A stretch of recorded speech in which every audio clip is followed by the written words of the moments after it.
یا ایھا الذین آمنوا ادخلوا فی السلم کافہ ولا تتبعوا خطوات الشیطان انہ لکم عدو مبین. یہ سورۃ البقرہ کی آیت ہے.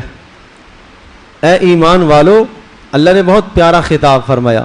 اے وہ لوگوں جنہوں نے مجھے رب مانا ہے، جنہوں نے مجھے رب مانا، جنہوں نے مجھے معبود تسلیم کیا، جن کا میرے ساتھ خالق اور مخلوق کا تعلق ہے کہ میں تمہارا خالق ہوں اور تم میری مخلوق ہو. اے وہ لوگوں جو میرے پر ایمان لائے ہو، اے وہ لوگوں جو میرے نبی پر ایمان لائے، جنہوں نے آخرت کو مانا، جنہوں نے جنت کو مانا، جہنم کو مانا، سب باتوں کی تصدیق کی، فرشتوں کو مانا. اتنا پیارا خطاب کر کے اللہ نے حکم یہ دیا ادخلوا فی السلم کافہ، تم مکمل طور پر صلح میں داخل ہو جاؤ، مکمل طور پر صلح کر لو، صلح میں داخل ہو جاؤ.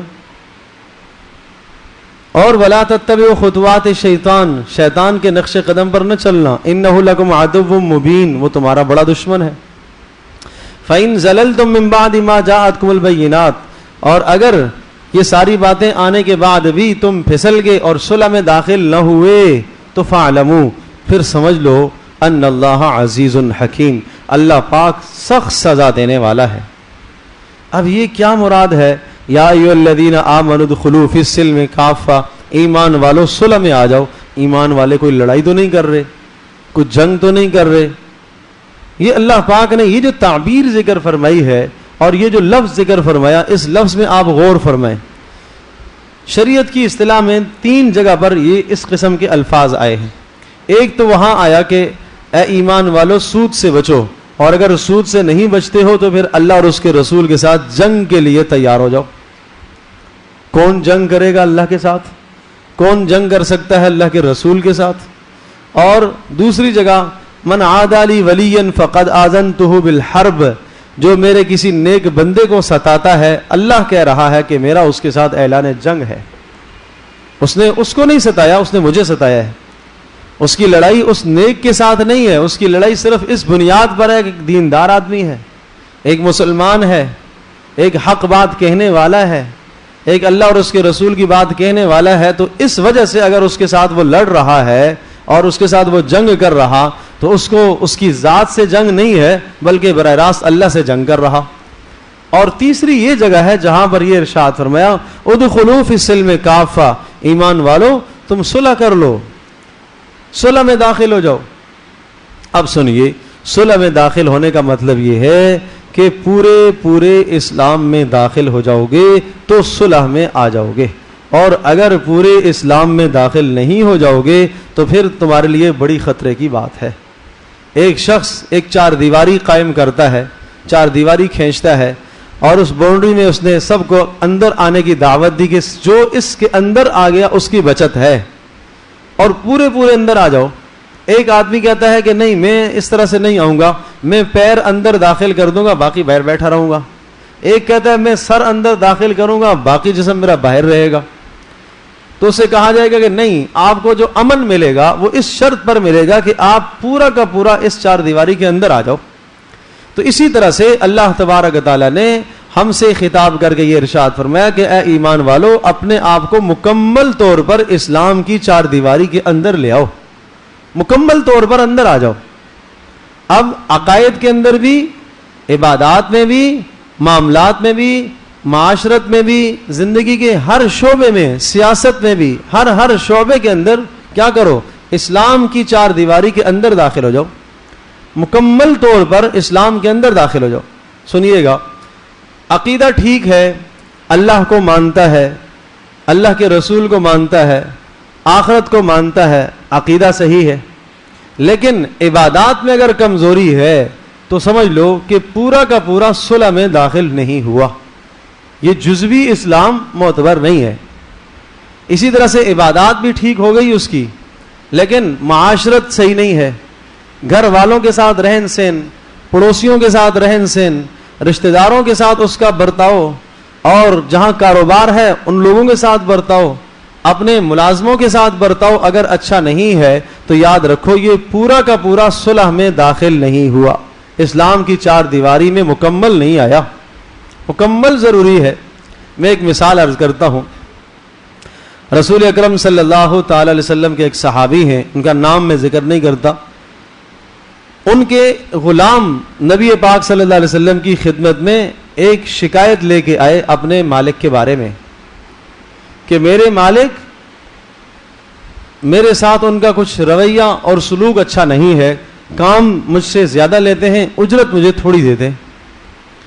تو آپ علیہ السلام نے ان کو بلایا. جب تحقیق کی گئی تو واقعتاً بات ایسی تھی, اس غلام کی بات درست تھی, انہوں نے جو دعویٰ دائر کیا نبی علیہ السلام کی خدمت میں وہ درست تھا.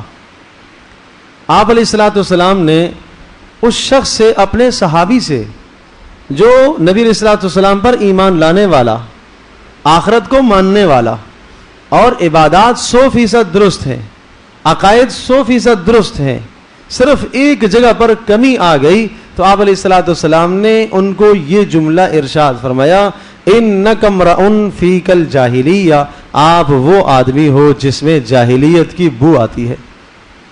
غور کریے, صرف ایک جگہ کمزوری دیکھی, ایک جگہ صرف کمزوری آئی تو اس پر آپ علیہ السلام نے ارشاد فرمایا کہ آپ کے اندر جاہلیت ہے, آپ اس کی اصلاح کرو, اور یہ قابل علاج ہے تمہاری بات, اور یہ تمہارے اندر جو بیماری ہے یہ ٹھیک نہیں ہے.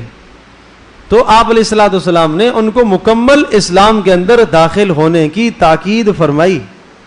تو اب میں اور آپ ہم اپنی زندگیوں کا جائزہ لیں, عقائد کو دیکھو, عبادات کو دیکھو. عبادات کا تو یہ حال ہے کہ فرض نماز بڑی مشکل سے پوری ہوتی ہے, اور وہ بھی رمضان میں تو کسی طرح سے زیادہ اہتمام ہے, رمضان کے بعد نہ معلوم کیا ہوگا. اور دیگر عبادات, زکوٰۃ اور اس طرح سے معاملات دیکھیں تو وہ خراب.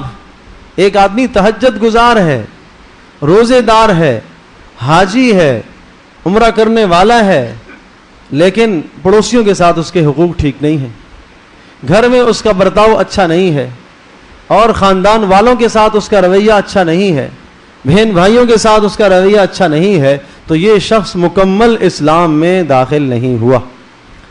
اس کو ضرورت ہے کہ یہ اللہ پاک نے جو اعلان کیا کہ میری صلح میں آ جاؤ, میری چار دیواری کے اندر آ جاؤ, اس کو چاہیے کہ یہ اللہ کی اس چار دیواری میں آ جائے. اور اگر یہ سب چیزیں ٹھیک ہیں, اگر اسے اقتدار مل گیا ہے اور اس کو کوئی منصب دے دیا گیا, اور اس منصب کے ملنے کے بعد اگر یہ اپنے ماتحتوں کا خیال ٹھیک نہ رکھے تو پھر سمجھ لو کہ اس کی سیاست خراب ہے. باقی سب جگہ پر ٹھیک ہے لیکن یہاں پر بھی خراب ہے, تو تب بھی یہ مکمل اسلام میں داخل نہیں ہوا.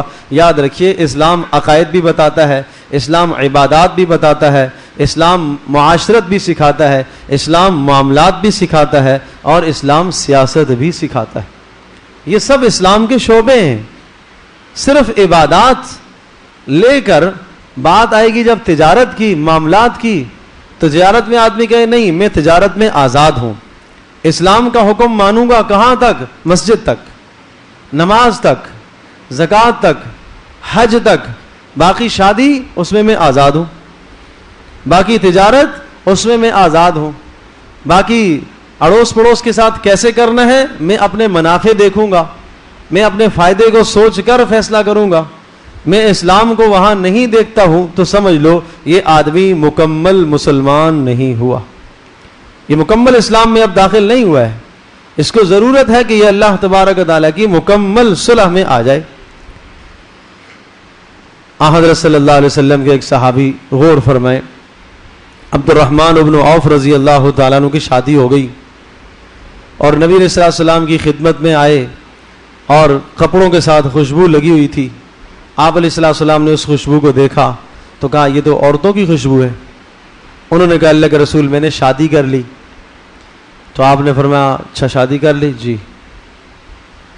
نہ نبی علیہ السلام نے یہ گلہ کیا کہ عبد الرحمن تو نے مجھے کیوں نہیں دعوت دی, نہ انہوں نے یہ کہا کہ اللہ کے رسول, نہ انہوں نے کوئی معذرت کی. کسی تاریخ کی کتاب میں یہ واقعہ نہیں ملتا کہ نبی علیہ السلام نے ان سے یہ کہا ہو کہ عبد الرحمن تو نے مجھے کیوں نہ بتایا. اگر عبد الرحمن یہ کہہ دیتے اللہ کے رسول آپ تشریف لیں, آپ نکاح پڑھا لیں, برکت ہو جائے گی, 2 منٹ کے لیے آپ تشریف لائیں گے, برکت ہو جائے گی, یہ سب کہہ سکتے تھے. عبد الرحمن نے ایسا نہیں کیا. کیا نبی علیہ السلام سے کوئی